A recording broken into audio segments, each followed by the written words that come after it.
Welcome to Shorts Beyond Measure, where fashion, interiors, and psychology get the stylish, savvy, and slightly therapeutic touch. We're Tara West, Caroline Baltz, and Allison Goldberg, a fashion stylist and 2 interior designers who are also trained as psychotherapists. So let's get into what's trending, what's tired, and what's actually worth your time. Because good style and good decisions should never be short-lived. Good morning, ladies. Good morning. Hi.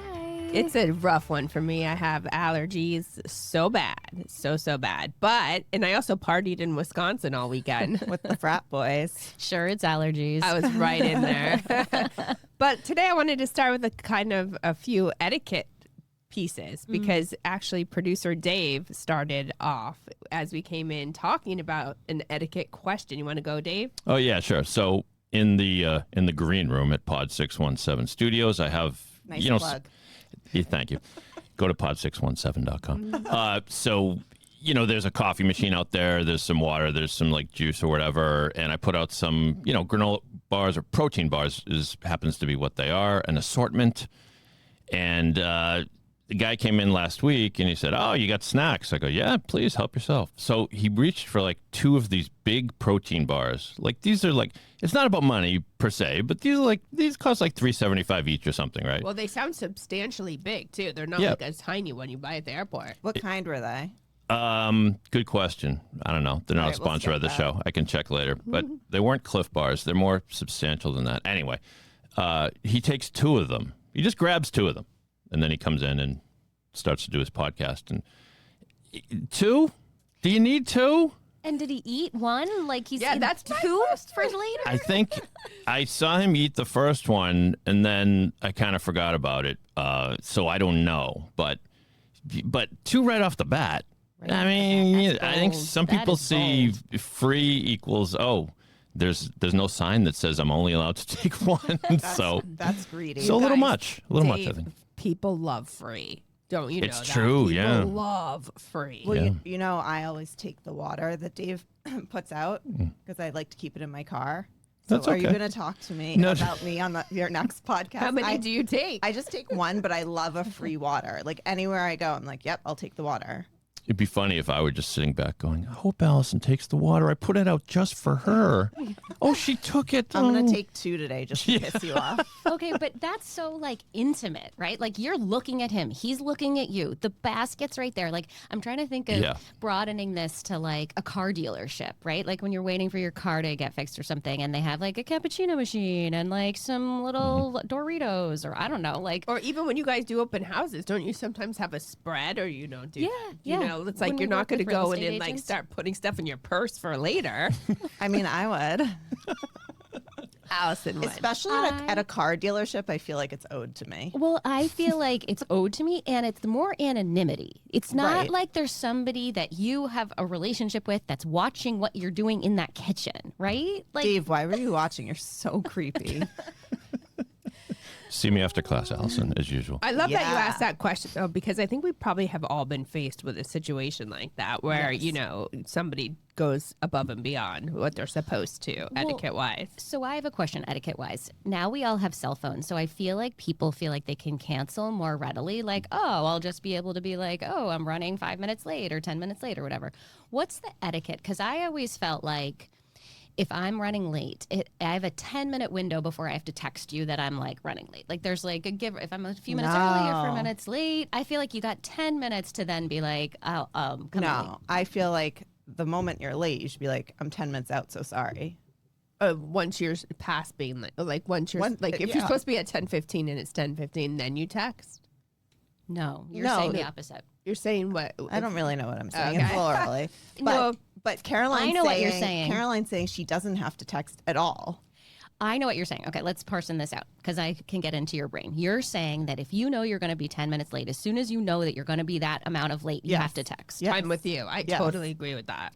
And I'm more of the school, like you have a little bit of a buffer of people don't expect that you can be like clockwork, right? Like if you're a few minutes late, that's okay. I feel like we have ways. Oh, wait, and you stuff. agree? Oh, Dave 10 has an minutes? opinion. 10 minutes is it, I think. And then 15 is cancel. Like if you're, whether in person or on a Zoom call, If I wait for 15 minutes, I'm definitely, pissed. yeah, that's beyond the pale.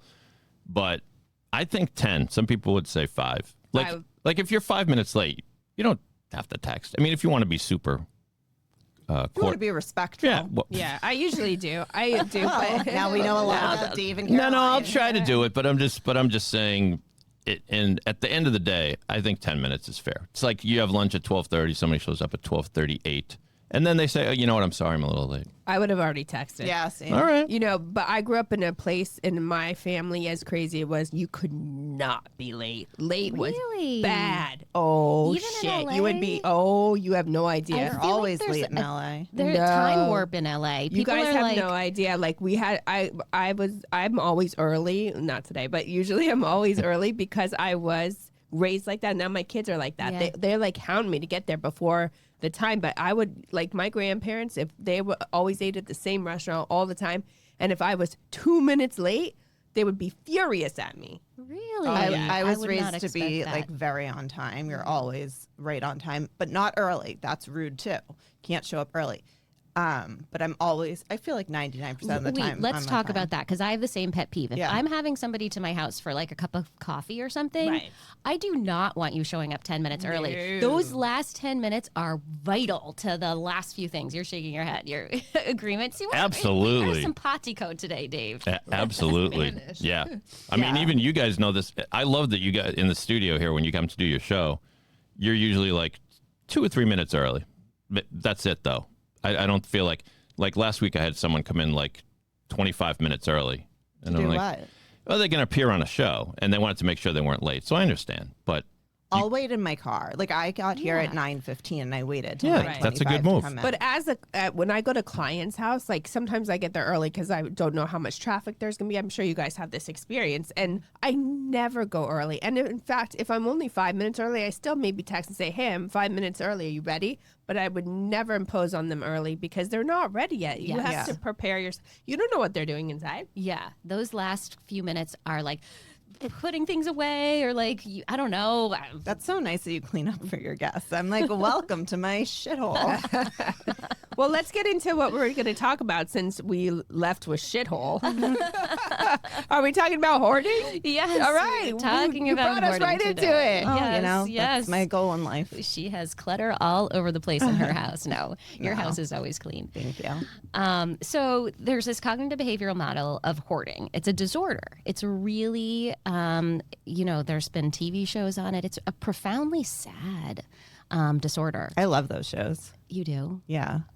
They gross me out. I Why do you can't. like them? I like to see when it gets all cleaned up.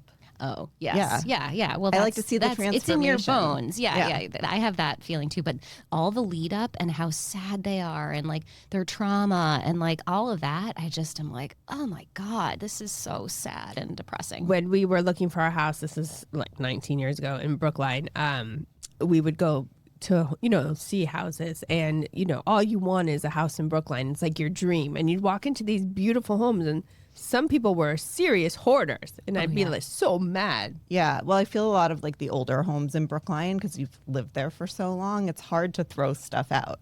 But hoarding, like you're talking about the hoarding shows where like you No, can't I'm walk saying through the I house. saw hoarding. Oh, you did? Oh, like real hoarding. Yeah. Yeah. Like it is a disorder. It's sad. It's really sad. Billy used to flip houses, and my husband, and he bought a house from a hoarder that literally, like, there were games already still packaged, like all this stuff that was just like, what do you do with it? And it's like less is more. Like nothing has meaning anymore. If you have how is that homeowner going to find that game to give to that grandkid or whatever? Right? Like it was buried under a million other things. It was gross. I had this one client. She was a hoarder of Chanel. Oh, Okay, well that's okay. That's okay. She took me to this room, and it was literally more Chanel. I blew my mind. Does she want to get rid of anything? I can help her clean it out. I know, right? But somebody used this word probably when I was in grad school or whatever, but like enoughness. Like what's enough? And I think that's a really interesting concept. Like, is there a pathology? Even if you can afford it, even if it's beautiful things, like, what are you filling here? What, can you even wear all of that? I actually went to a client recently, and she told me it's going to take 3 days to get through her stuff. And I'm thinking to myself, can't be that much. Oh, wow. She had racks in her office of clothing, stacks of clothing. It was all clothing everywhere. Was she willing to go through it and get rid of She was stuff? done with being that type of Okay. shopper because things had tags. And I always bring up this psychological piece in a sense, if there is. I was like, what are you trying to fill? This is empty and you're wasting money. Yeah, you can't find stuff anymore or whatever. That actually reminds me of kind of an offshoot of this conversation, but I have a friend and she talks about going shopping in her closet.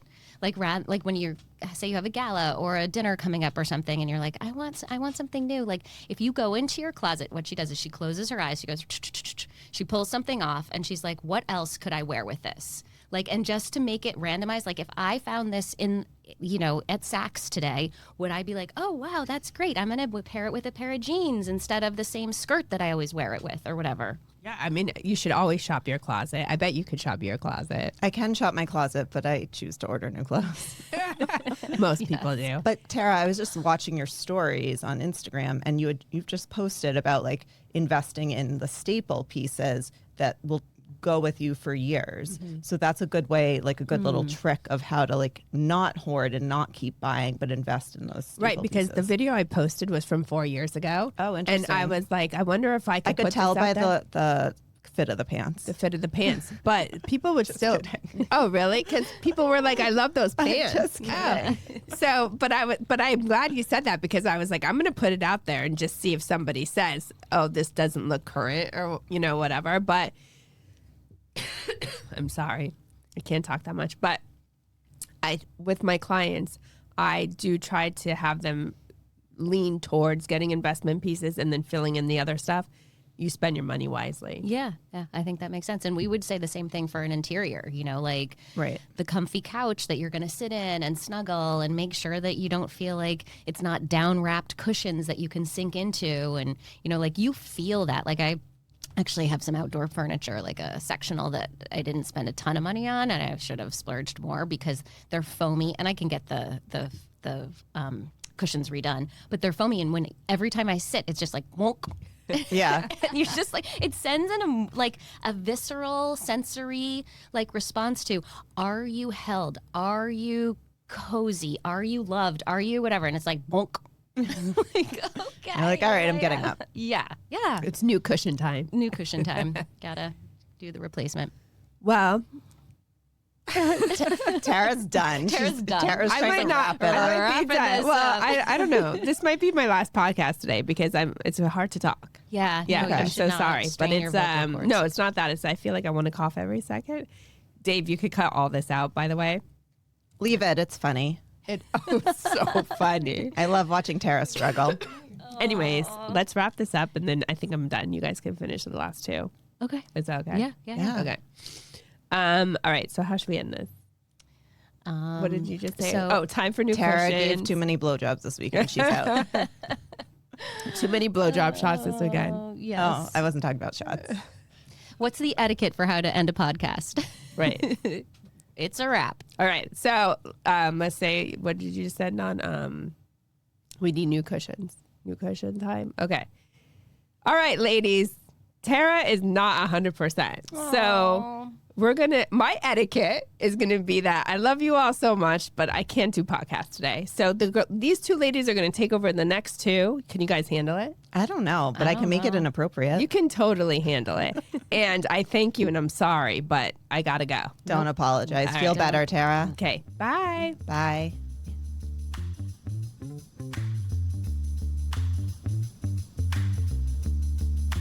That's it for this week's shortlist. Thanks for listening. If you enjoyed today's conversation, share it, leave a review, or let us know what's on your short list. Shorts beyond measure, because the most important things in life can't be quantified.